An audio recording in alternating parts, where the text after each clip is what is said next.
Hello friends, నమస్కారం. Financial planning strategy, property అమ్మిన తర్వాత మనం ఏ విధంగా మన వచ్చిన డబ్బుని మనం ప్రాపర్‌గా జాగ్రత్తగా ఎక్కువ టాక్స్ పే చేయకుండా మనం ఎలా వెళ్ళొచ్చు అనే ఐడియా తోటి ఈ వీడియో తీశాను friends. So 80 lakhs property sale జరిగింది మన ఈ పర్టిక్యులర్ వీడియోలో. So first short term gain, long term gain కింద మనం ఇక్కడ చెక్ చేసుకుంటున్నాము. So short term capital gain కింద మన ప్రాపర్టీ సేల్ ఉండాలి అంటే 24 నెలల కన్నా తక్కువ హోల్డింగ్ పీరియడ్ ఉండాలి. సో వచ్చిన ఇన్కమ్ అనేది మీ కరెంట్ ఇన్కమ్ లో యాడ్ అయిపోతుంది. ఆ ప్రకారంగా మీరు పే చేయాల్సిన ట్యాక్స్ స్లాబ్ ప్రకారంగా ట్యాక్స్ పే చేయాలి. అదే మీరు 2 సంవత్సరాల కన్నా ఎక్కువ టైం దాకా ఆగి మీ ప్రాపర్టీ మీరు అమ్ముకుంటే అక్కడ long term capital gain applicable అవుతుంది. 12.5% అది కూడా ట్యాక్స్ ఇండెక్సేషన్ లేకుండా మనకి పే చేయాల్సి వచ్చింది. So various tax saving provisions, ఈ పాసిబిలిటీస్ మనకి ఉన్నాయి. సో అది మనం 1 by 1 తెలుసుకుంటాము. సో ఇక్కడ తెలుసుకోవాల్సింది ఏంటంటే క్యాపిటల్ గెయిన్ ట్యాక్స్ ఏ విధంగా మనకి క్యాల్కులేట్ చేస్తారు. సో క్యాపిటల్ గెయిన్ ట్యాక్స్ ప్రకారంగా ఇది మనకి సేల్ ప్రైస్, ఇది మనకి పర్చేస్ ప్రైస్. అంటే మనం 25 లక్షల్లో కొన్నాము, 80 లక్షల్లో అమ్మాము. సో ఓవరాల్ గా మనకి బెనిఫిట్ అనేది ఏంటంటే 55 లక్షలు అనేది కనిపించింది. సో ఈ 55 లక్షల మీద మనకి 12.5% ట్యాక్స్ అనేది మనం పే చేసుకుంటే మనకి 6.87 దగ్గర 6 లక్షలు 87,000 ప్రకారంగా మనకు అనిపిస్తుంది. దీంట్లో 4% సెస్ కలుపుకుంటే దగ్గర 7,15,000 అనేది మనకి ఓవరాల్ గా ట్యాక్స్ పే చేయాలి, రైట్? సో ఇది బేసిక్ క్యాలిక్యులేషన్. బట్ మనకి అడ్వాంటేజ్ ఏంటంటే ట్యాక్స్ సేవింగ్ ఆప్షన్స్ మనకి అవైలబుల్ గా ఉన్నాయి, ఎలిమినేట్ చేసుకోవచ్చు. సో మనం long term capital gain tax pay చేయకుండా మనం వేరే ఆప్షన్స్ మనకి అవైలబుల్ గా ఉన్నాయి. సో ఇక్కడ ఆప్షన్స్ వైజ్ మనం ఇక్కడ వర్కౌట్ చేసుకుందాము. ఫస్ట్ ఆప్షన్ ఏంటి, మనకు వచ్చిన డబ్బులు మనం ఏంటంటే ఇంకొక ఇల్లు కడుక్కుంటే మనకు దాని మీద ఎటువంటి ట్యాక్స్ పే చేయాల్సిన అవసరం లేదు. సో దేని మీద, సో ఇందాక మనం చెప్పుకున్న దాంట్లో 55 లక్షల మీద మనకి క్యాపిటల్ గెయిన్ ట్యాక్స్ అయింది. సో ఇక్కడ మీరు కొత్త ఇల్లు ఒక 55 లక్షల వాల్యూ ప్రకారంగా మీరు కొంటే ఆ కొన్న వాల్యూ మీద మీకు ఏది రూపాయి ట్యాక్స్ పే చేయాల్సిన అవసరం లేదు. అంటే 25 లక్షలు మీ పెట్టుబడి, 55 లక్షలు మీద క్యాపిటల్ గెయిన్. సో ఈ క్యాపిటల్ గెయిన్ కి అనుకూలంగా మీరు ఏదైనా ప్రాపర్టీ కొంటే ఆ ప్రాపర్టీ కొన్నందువల్ల మీకు ఈ 55 లక్షల మీద కూడా 0 ట్యాక్స్ పే చేయాలి. అది ఇక్కడ మనకి కనిపిస్తుంది. సో ఆ కొన్నది ఎప్పుడు కొనాలి అనేది మనకి ఇక్కడ ఇంపార్టెంట్ ఎలిమెంట్. మీరు కొన్న ఆ ట్రాన్సాక్షన్ జరిగిన సంవత్సరానికి 1 సంవత్సరం ముందు ప్లస్ ఆ ట్రాన్సాక్షన్ జరిగిన 2 సంవత్సరాల తర్వాత డేట్ లోపల మీరు ఆ ప్రాపర్టీ కొనాలి అనేది మనకి ఇక్కడ చెప్తున్నారు. అంటే సింపుల్ గా ఎగ్జాంపుల్ కింద మనం తెలుసుకుందాం ఫ్రెండ్స్. సో 1 జనవరి 2025 రోజు మీరు ఆ ట్రాన్సాక్షన్ చేశారు, 80 లక్షల ప్రాపర్టీ అనేది మీరు అమ్మారు.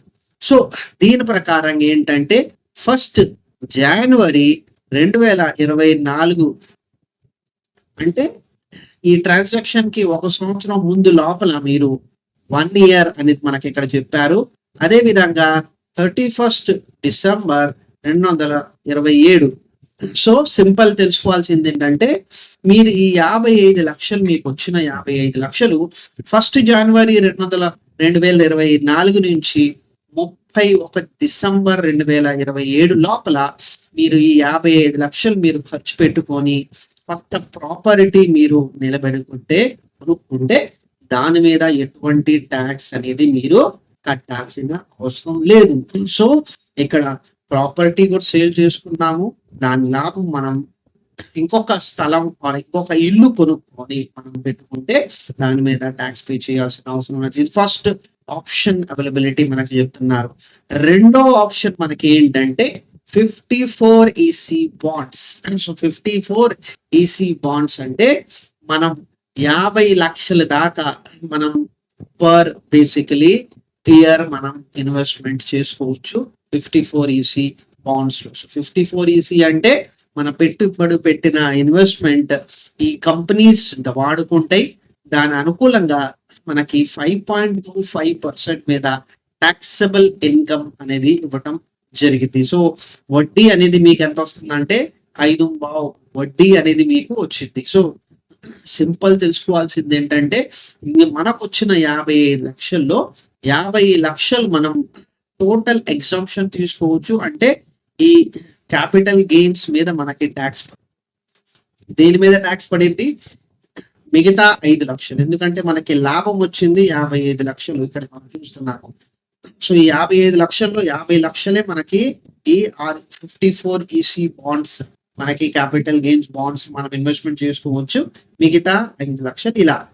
సో ఈ 50 లక్షల మీద మనకి ఎంత వడ్డీ ఇవ్వటం జరుగుతుంది, 5.25%, 5.25% మనకి వస్తుంది. సో ఈ ఇంట్రెస్ట్ అమౌంట్ అనేది ట్యాక్సబుల్. ఆ 50 లక్షలు మనకి ఎగ్జంప్షన్, కానీ 5.25% అంటే దీని మీద వచ్చిన వడ్డీ మీద మనకి ట్యాక్స్ అనేది అప్లికేబుల్ అవుతుంది. సో అది మనకి క్లియర్ గా మనం అర్థం చేసుకోవాలి. మూడో ఆప్షన్ మనం 54 ఇంకా 54 EC సెక్షన్ రెండింటిని వాడుకొని మనం యూజ్ చేసుకోవచ్చు. అది ఎలా అంటే ఫ్రెండ్స్, మనం long term capital gain tax 55 లక్షలు అయింది. ఈ 55 లక్షల మీద మనం కొనుక్కోవాల్సిన 30 లక్షలతోటి మనం ఒక కొత్త ఇల్లు కొనుక్కున్నాము. ఇంకా మిగతా 25 లక్షల మీద నేను 54 EC బాండ్స్ లో నేను ఇన్వెస్ట్మెంట్ చేసుకుంటే నా మొత్తం 55 లక్షలు నేను వాడుకున్నా. దాని ప్రకారంగా నాకు ఎటువంటి క్యాపిటల్ గెయిన్స్ బ్యాలెన్స్ లేదు. నేను టోటల్ గా మనకి ట్యాక్స్ నేను పే చేయాల్సిన అవసరమే లేదు. సో 55 lakhs దాకా మనం ట్యాక్స్ సేవ్ చేస్తున్నాము. నాలుగో ఆప్షన్ లో క్యాపిటల్ లాసెస్. మీరు ట్రేడింగ్ అకౌంట్ లో మీరు ట్రాన్సాక్షన్ చేసుకుంటే మీకు F&O లో లాస్ వచ్చింది, మీ క్యాపిటల్ ఇన్వెస్ట్మెంట్ లో మీకు లాస్ వచ్చింది. ఆ లాస్ అనేది మీరు ఈ 55 లక్షల్లో మీరు దాన్ని కంపెన్సేట్ చేసుకోవచ్చు. సో ఈ 55 లక్షల్లో ఒకవేళ అనుకుందాము 10 లక్షలు లాస్ అయింది. సో మీరు ట్యాక్స్ ప్రకారం ఎంత అవుతుందంటే 55 లక్షలు మైనస్ 10 ఎంత అవుతుంది, 45 లక్షల మీదే మీరు ట్యాక్స్ పే చేయాలి. ఎందుకంటే ఈ 10 లక్షల నష్టం మనం కంపేర్ చేసుకొని దాన్ని టాక్సేషన్ ప్రకారంగా సెట్ ఆఫ్ అనేది చెప్తాం. Set of capital losses. అది షార్ట్ టర్మ్ ఉండొచ్చు, అది లాంగ్ టర్మ్ ఉండొచ్చు. రెండింటిని మనం సెట్ ఆఫ్ అనేది చేసుకోవచ్చు. సో ఇదొక ఆప్షన్ మనకి ఉంది చేసుకోవడానికి. ఐదో ఆప్షన్ మనకి ఇవన్నీ వద్దు, మనం స్ట్రైట్ అవే ట్యాక్స్ పే చేసేసుకుందాము. వచ్చిన ఓవరాల్ అమ్మిన దాని మీద మనకి ఎంత పే చేస్తున్నాము ట్యాక్స్ పే చేసేసి మిగతా అమౌంట్ మీద మనం ఏంటంటే మ్యూచువల్ ఫండ్ నుంచి SWP పెట్టుకుందాము. REITs మనం ప్యాసివ్ క్యాష్ ఫ్లోస్ కోసం మనం యూజ్ చేసుకోవచ్చు.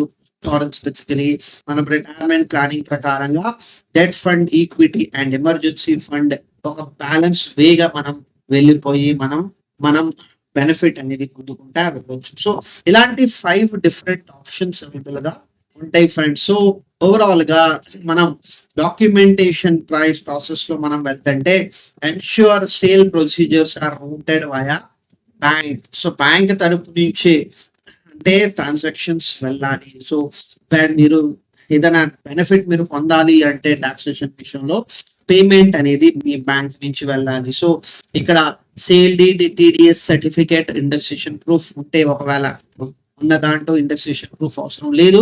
సో ఈ రెండింటికి మనకి డాక్యుమెంటేషన్స్ మన దగ్గర ఉండాలి. ITR 2 ఫైల్ చేసుకోవాలి. Disclose basically capital gains appropriate sections ని మనం ప్రూవ్ చేసుకోవాలి.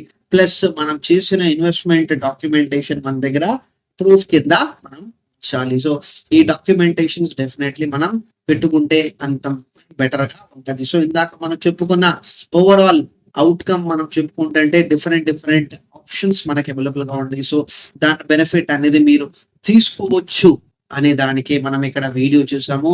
సో ఓవరాల్ గా రికమెండేషన్ పాయింట్ ఆఫ్ వ్యూలో ఏ పర్పస్ కోసం మనం ఈ డబ్బుని యూజ్ చేసుకోవాలి. So completely save full tax and by house.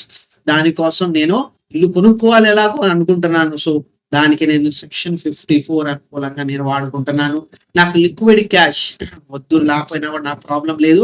కానీ నా ఓవరాల్ క్యాపిటల్ మనీ మీద నేను ఎంత తక్కువ ట్యాక్స్ పే చేసుకుంటే అంత బెటర్ ఉంటది అనేది అనుకుంటుంటే వాళ్ళు 54EC బాండ్స్కి వెళ్ళిపోవాలి.